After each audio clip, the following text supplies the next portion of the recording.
గౌరవ తాజా మాజీ శాసనసభ్యులు అన్న మర్రి జనార్దన్ రెడ్డి గారు సభాధ్యక్షులు, అదేవిధంగా కార్యక్రమానికి ముఖ్య అతిథిగా విచ్చేసిన పార్టీ వర్కింగ్ ప్రెసిడెంట్, భవిష్యత్ తెలంగాణ నాయకుడు కేటీఆర్ గారు, బాజిరెడ్డి గోవర్ధన్ గారు మాజీ శాసనసభ్యులు, అదేవిధంగా జిల్లా పరిషత్ చైర్పర్సన్ శ్రీమతి శాంతకుమారి గారు, మాజీ చైర్పర్సన్ పద్మావతి బంగారయ్య గారు, స్థానిక మున్సిపల్ చైర్పర్సన్ గారు, వేదికపై ఉన్నటువంటి శశిధర్ గారు, అదేవిధంగా శ్రీనివాస్ యాదవ్ గారు, ఇంతియాజ్ గారు, మున్సిపల్ చైర్మన్ కల్వకుర్తి సత్యం గారు, అదేవిధంగా మిగతా పెద్దలందరూ దయచేసి మన్నించాలి. వేదికపై ఉన్నటువంటి ప్రతి ఒక్కరికి, వేదిక ముందున్న బీఆర్ఎస్ పార్టీ కుటుంబ సభ్యులకు, సైనికులకు అందరికీ కూడా పేరు పేరున నమస్కారం. మర్రి జనార్దన్ రెడ్డి అన్న గారు మైక్ పట్టుకోగానే ఒక మాట అన్నాడు, సర్ది కట్టుకోవడం మొదలు పెట్టాలి అని చెప్పేసి. అంటే ఉద్యమాలకు శ్రీకారం చుట్టాలనే మాట మాట్లాడడం జరిగింది. అప్పుడు తెలంగాణ రాష్ట్ర సాధన ఉద్యమం, ఇప్పుడు పచ్చబడుతున్నటువంటి తెలంగాణను మళ్ళీ అబాస్పాలు చేసే ప్రయత్నం ఈరోజు ఈ ప్రభుత్వం చేస్తూ ఉంది. కాబట్టి మన ఆత్మగౌరవాన్ని, మన భవిష్యత్తును కాపాడేటువంటి శక్తి బీఆర్ఎస్ పార్టీకి మాత్రమే ఉంది అనే విషయం, బీఆర్ఎస్ శ్రేణులకు మాత్రమే ఉంది అనే విషయాన్ని మర్రి జనార్దన్ రెడ్డి గారు చెప్పడం జరిగింది. కాబట్టి సోదరులారా, మీ అందరితో నేను విజ్ఞప్తి చేస్తూ ఉన్నా, ఈరోజు చాలా దుఃఖాన్ని దిగమింగుకుంటూ, దుఃఖం అంటే మాకు వ్యక్తిగతంగా ఏదో ఇబ్బంది జరిగిందని కాదు, నాగర్ కర్నూలును చూస్తూ ఉంటే పట్టణంలో అభివృద్ధి, మన ముందున్నటువంటి ఎస్పీ ఆఫీస్, ఇంకోటి కలెక్టరేట్, క్వార్టర్స్, మరీ ముఖ్యంగా మన పార్టీ శాశ్వతంగా తెలంగాణకు రక్షగా ఉండాలని ఇంత పెద్ద ఇన్ఫ్రాస్ట్రక్చర్ గురించి ఆలోచన చేసి జిల్లా పార్టీ ఆఫీస్ను కూడా ఇంత శాశ్వతంగా నిర్మించారు మన నాయకుడు కేసీఆర్ గారు. అంటే వారికి తెలంగాణ పట్ల, తెలంగాణ సమాజం పట్ల ఎంత బాధ్యత ఉందో చాలా స్పష్టంగా అర్థమవుతూ ఉంది.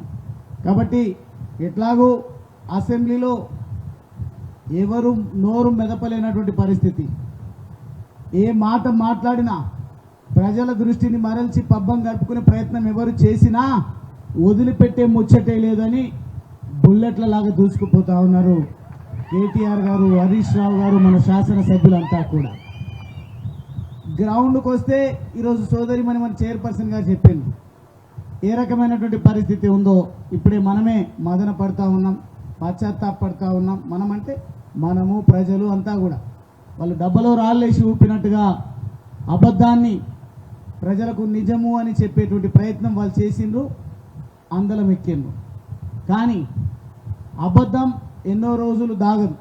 వాళ్ళ వ్యవహార శైలి, వాళ్ళ అసమర్థత కారణంగా ఈరోజు ప్రజలకు అర్థమైపోతూ ఉంది, వీళ్ళతో అయ్యేది కాదు, పోయేది కాదు, మళ్ళీ గత్యంతరం ఏది లేదు, కేసీఆర్ గారి నాయకత్వమే శ్రీరామ రక్ష తెలంగాణకు అనే వాయిస్ వినబడతా ఉంది.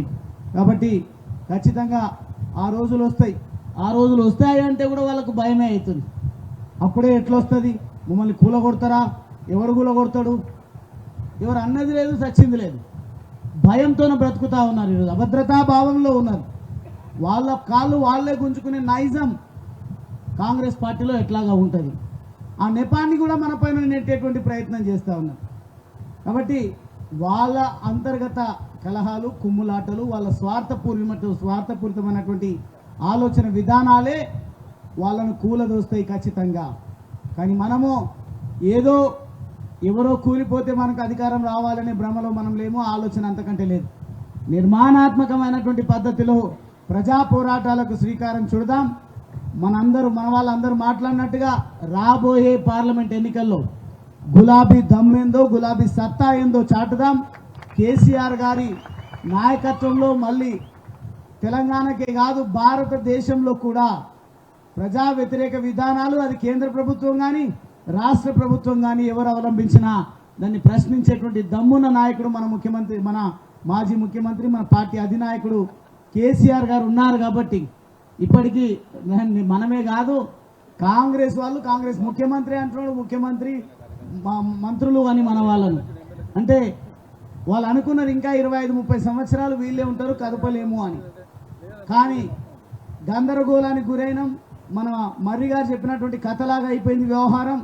అనుకోకుండానే మనం అధికారం నుంచి పక్కకు తప్పుకున్నాం.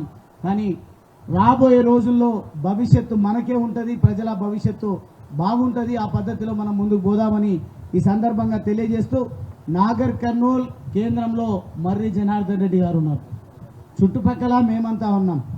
రాష్ట్ర స్థాయిలో మనకు అనుభవము, ధైర్యము, నిబద్ధత కలిగినటువంటి నాయకత్వం ఉంది. కాబట్టి నాయకులకు, కార్యకర్తలకు, ప్రజలకు ఏమి జరగకుండా ఏ ఇబ్బందులు వచ్చినా వాలిపోవడానికి ఒక ఫోన్ కాల్తో మీరు ఇంతమంది కదిలి వచ్చిందంటే మీరు ఒక ఫోన్ చేస్తే కూడా రావడానికి మేము ఎల్లవేళలా సిద్ధంగా ఉంటాం. మన పార్టీని, ప్రజలను కాపాడుకుందామని సందర్భంగా తెలియజేస్తూ నేను సెలవు తీసుకుంటా ఉన్నాను.